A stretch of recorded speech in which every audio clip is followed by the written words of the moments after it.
Бәріне сәлем, сіздермен саяхаттаймыз арнасы. Бүгін мен сіздерге үлкен мұхитта адасып кеткен, тек бортында бар нәрселерді пайдаланып, өмір сүруіне тура келетін шал туралы фильмді айтып беретін боламын. Ал видео сыңмай тұрып, арнамызға тіркеліп, лайк баса кетіңіздер. Киноның басында біз яхтаны көреміз. Әбден күйінген қарт адаммен бірге. Оның есімі сол күйі белгісіз болып қалады. Яхтасында оянғанда ол тесікті байқайды, және одан су ағады. Палубаға шығып, ол үлкен контейнердің корпусын тесіп өткенін көреді, және ол оған жабысып қалған екен. Ол контейнерді итеруге барынша тырысты, бірақ ештеңе шықпайды.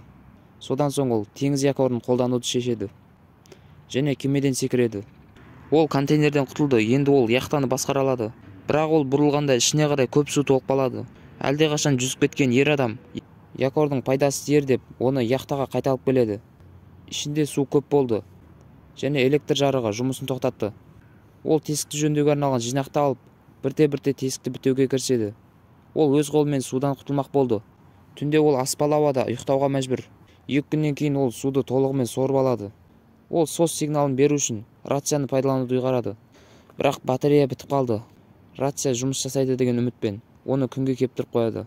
Картаға қараған шал өзінің қайда екенін түсінбейді, және жұлдыздарды шарлау жинағын ашады. Ол да мұны өмірінде бірінші рет көруде.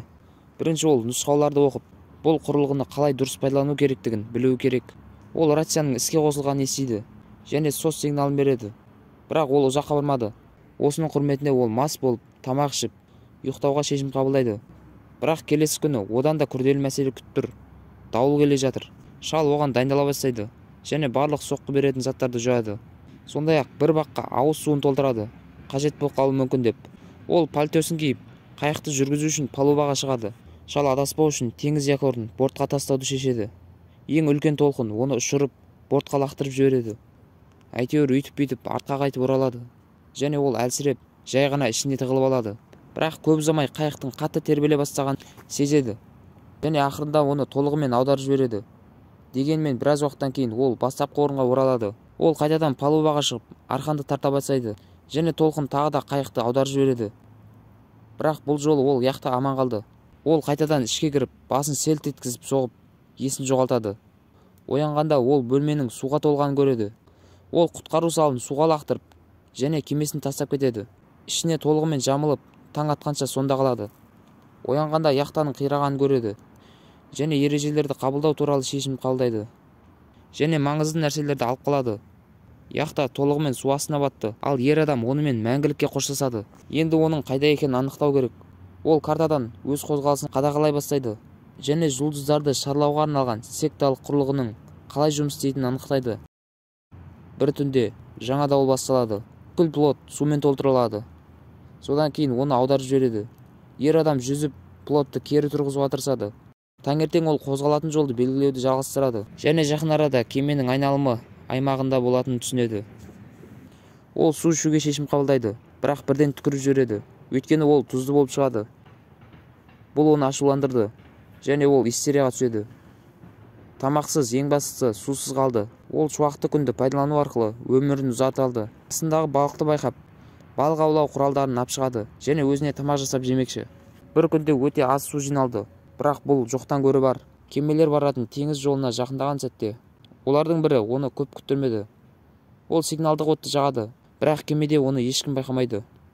Біраз уақыттан кейін әбден үмітсіз қалған шал тіпті қармаққа біреудің ілінгенін бірден байқамайды. Ол орнынан атып тұрып, олжасын тарта бастайды. Астында олар көп екен. Түнде тағы бір кеме жүзіп келеді. Шал тағы сигналдық ракетаны пайдаланады, бірақ оны қайтадан ешкім көрмейді. Таңертең ол судың бір бөлігін ішеді. Өлімінің жақындағанын сезеді де, туыстарына жазған хаттарын қағазға орап, суға лақтырып жібереді. Қайықта тағы бірнеше күн құтқан соң, түнде алыстан шағын кемені байқайды. Енді оған қағазға от жағып, белгі беру ғана қалды. Бірақ өрт өсіп, қайыққа тарай бастайды. Шал суға түсіп, болды, енді бәрі бітті дегенде, судың бетінде фонардың жарығы пайда болады. Оны құтқарушылар тапқанын түсінеді, және ол соңғы күшімен жүзіп шығып, судан шығарылады. Осымен киномыз аяқталады. Сіздерге кино ұнаған болса, комментарияға өз ойларыңызды жаза кетіңіздер. Және де лайк басып, арнамызға тіркелуді ұмытпаңыздар. Қоңыраушаны міндетті түрде басып қойыңыздар. Себебі келесі шыққан видеоны ең бірінші болып көру үшін. Ал сіздермен бірге болған саяхаттаймыз. келесі кездескенше.